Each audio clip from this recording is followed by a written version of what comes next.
Hi guys, welcome back to the channel for this morning upload. There's a few things to talk about today, but first let's begin with the transfer list as usual. So I've got a Leva sale at 890, is currently 900. I still have two more. One is in the transfer list, one is in my club, which I'm still holding for a while. I'm gonna see if he does get to a point where he's selling at 950. I'll just go ahead and take the coins on him because obviously he's injured, and for the next three weeks to 1 month, there's only a +1 team upgrade that can come with him. And at that point, I do think as soon as they win the fourth game, I do think Leva will drop until he's back from his injury. So I don't want to risk it there. I'd rather take the coins, and very good profit. This Leva was bought at 730, so very good profit there. Ibrahimovic, I tried for the past week or so. I've been trying to sell him. He was fresh, the only one on the market being fresh, but no one was biting on the card. And I did try to list him twice for 3 days. It didn't work out. At the end, I got a 15k premium on top of the price because it was fresh. I went ahead, took the coins, made about 25k profit after tax because he was bought at 910, so not bad overall. In terms of Neuer, I had two of them, both bought at 74k. Sold the first one for 86. This one got the overnight sale at 97, which is very good. I do, if I'm not mistaken, that's about 15k profit on the card after tax. Palacios, the last one, sold overnight as well, 199, bought at 180. Cornet, if you guys look at the video which I made on Monday, if I'm not mistaken, I had bought one. I wanted more, but I didn't have enough liquidity to go ahead and buy some more. But these were bought at 34, and there was a ton sitting on the market at 34, and I do think these sort of opportunities are there every Monday. A lot of cards from previous promos, they really dip down in price, and they always go back up on Thursdays, starting Wednesday up to maybe Saturday, I'd say. Herrera, he was bought at 20. I did think this card would gain more, but with Saul being out, I do think a lot of people rather go with Saul, maybe because of the pace. I'm not sure how much pace he has, but either way, that's about 2.5k profit, which is not bad. At least it's not a loss. I gave it a try. Neres, I had 6 of them, all bought at 37. This is the only loss I took yesterday. So basically, as soon as Ajax scored, there was a bit of hype and people were buying the cards. So I went ahead and cleared all 6 of them at 19.5, which is about 20k loss a card. 6 cards, 120k. But that's okay because if I would have held on to him at the moment, he's not selling at 12k. So I'm happy with that sale. Even after taking that 120k loss, just for you guys to see, it's not a flex, just basically showing to you guys that the trades which I'm taking at the moment have been making me a lot of coins. In terms of all-time, 28 mil, monthly 4.2, and weekly 842. That's after taking the losses on Neres, on a few cards that I had, including a few shapeshifters that I had bought on Sunday at Squad Battle Rewards. They all went down during the week. So I do have about 12 packs in store. And I am trying a new theory, which I do think marquee matchups, when it comes out, the packs are nerfed. But on the next day, I do think you get better pulls from those packs. So I'm not sure. I'm going to open them, and I'm going to let you guys know about that. Because the only time I did that, I packed an icon, which was Prime Baggio at that time, selling for around 800k. So 8 or 900k, I'm not sure about that. But either way, in terms of buying, I didn't buy anything. I bought 2 Atals at 450, but I'm not able to show it to you guys because I invested another 500k into fodders. So now I've got about 2 mil invested into fodders. Now this Atal is not showing because he's so far down the line that I'd need to sell. I've got about 250 cards unassigned, so at some point he's just gonna pop up. And I bought two of him because I do want to try him out during the weekend league. And if his price goes way higher, then I might just go ahead and sell both and pick up Messi, the 96 Messi, which I really, really want with the high-low work rates. In terms of my team for Foot Champs, I'm still not sure what team I'm going to use, but I've made a few changes to my team, which I really want to finish this weekend. Atal is there as a concept because I've got him in my unassigned. So basically, this might be the team I'll rock this weekend. I bought Delict during rewards at 1.09, which in my opinion is a very good price for Delict. I do know if I wait it out, maybe on Monday I might get him at 1.05, but I'd rather use him during the weekend. I really, really like this card since it came out. The stats on this card are just insane, and I hope he performs as good as his stats. And he links to my Van Dijk, being from the Netherlands, and strong links to Hateboer, and strong links to CR7. So finally I can get CR7 on 10 chem, which is very important in my opinion. And otherwise, guys, do make sure, if really you don't have the spare coins, then do not go ahead and buy those live cards, because over time what will happen is that you will get burnt. It's always like that. I've done it multiple times. You may get a win here and there, but over time, over the long run, you will only get losses from those cards. Football is an unexpected game. Unexpected things happen. You guys saw it with Arsenal yesterday, a big shock. But this is how football is, and this is why we like football, because there's a lot of surprise happening, and any team can basically win. It's all about who's hot and who's not at the moment.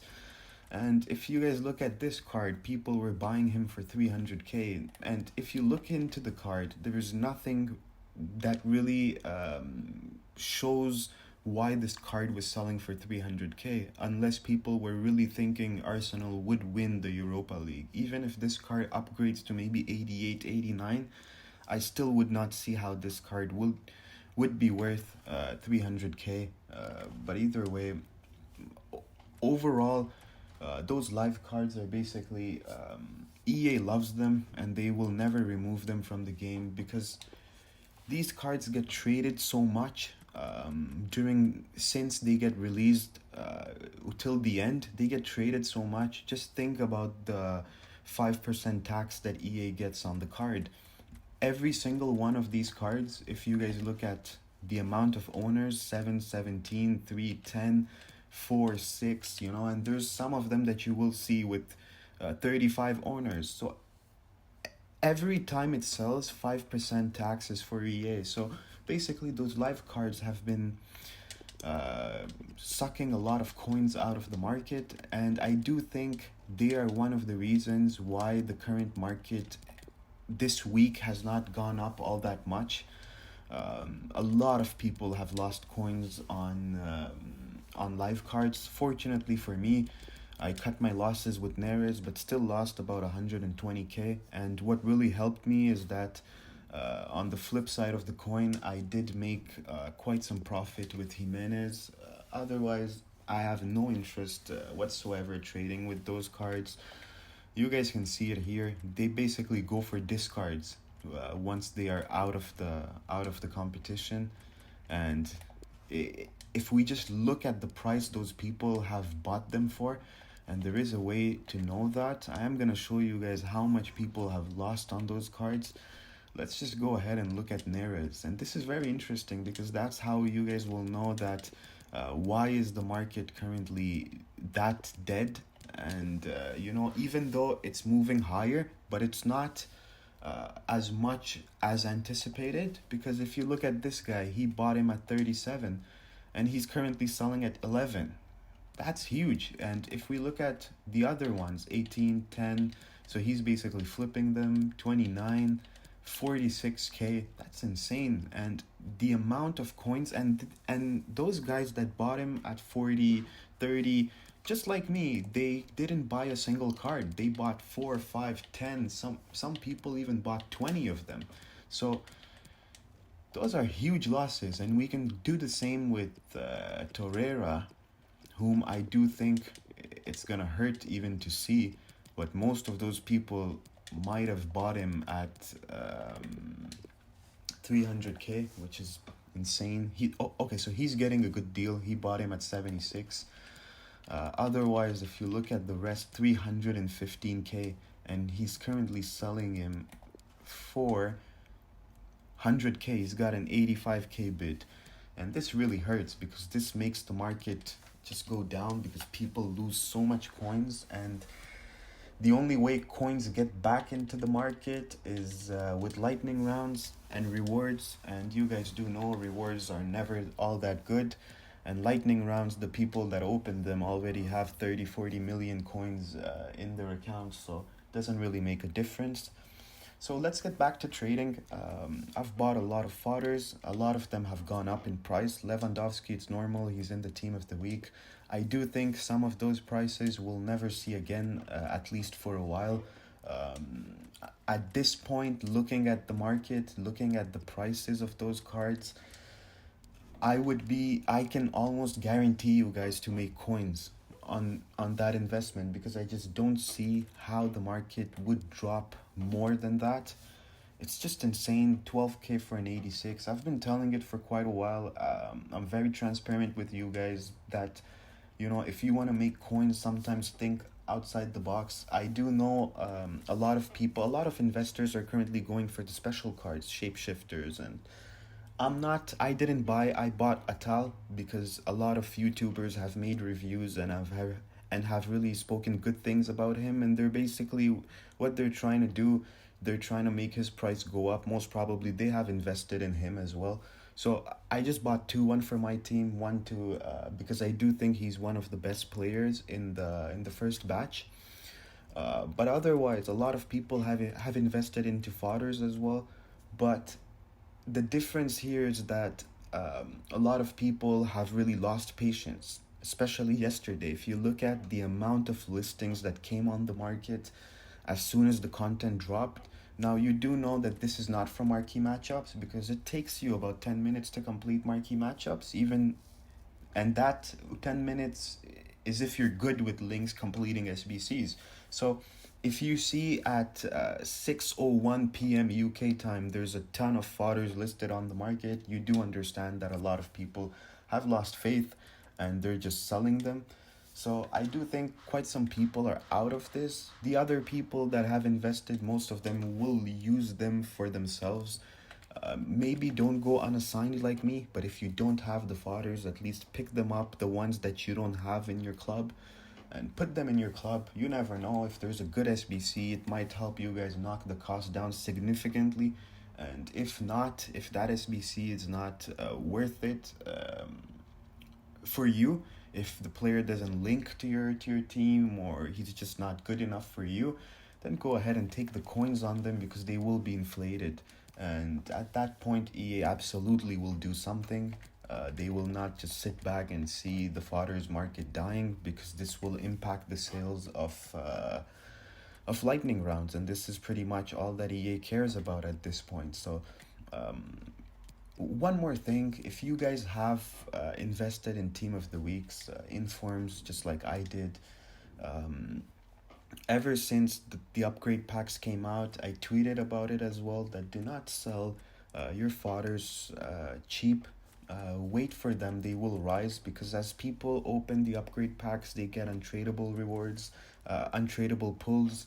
And what they do with it is that they start crafting players. And there is a reason why I do think EA is not, all this time, they have not released good SBC, like players and moments and stuff like that. And there is a reason. If you guys look in maybe 3 weeks ago or 2 weeks ago when this Haaland came out, ever since Haaland came out, there hasn't been any good SBCs. And that's a fact. You guys can look 2 weeks ago, this is when all the SBCs stopped dropping. And I do think EA is kind of making sure that whatever you guys pull from these two packs, you go ahead and you don't have a choice and you start submitting and completing those SBCs. And just look around, look at the amount of people that have been forced completing these sorts of SBCs. Now, I've seen about three Neymars when I was playing Rivals. I saw quite some Agueros. I did see some Haalands as well, and people are just forced into completing them because there is nowhere else to submit your untradables. So I do think at some point EA will think about it and they will start releasing the content. And at that point, if you do have the fodders, it will really help you guys knock the cost down to complete the SBC for yourself. Otherwise, in terms of the market is pretty good. It's holding strong. I wouldn't expect some sort of a drop. And if you do see around 6 p.m. UK time when the content drops, if you guys do see panic on certain cards, certain good cards, I would say this will be the time to pick them up, because I do not really think, first of all, the second team is never good. The second batch has never been good. And second of all, I do not think any sort of team would make the market crash unless there's a mid-icon pack. If you guys see the mid-icon pack, then do go ahead, panic sell your kidneys, because that would be the move, because every single card in the game will drop. But otherwise, I do not think any sort of shapeshifter batch 2 will make the market drop. So do not be worried about that. If you do see a good opportunity to buy a card at a discount with an undercut compared to the price that he is selling at the moment, I would say go ahead and take the buy, and you guys will be able to flip him for quite some profit. Otherwise, everything else looks pretty good. I am going to make a market talk video later on, maybe a few hours from now, after the content drops, a few hours later. And we're going to see where the market is at. And I most probably will invest some coins, so I will share that with you guys. I'll make sure to do it during the video. So for now, that's going to be pretty much it. And I'll see you guys on the next one. Bye.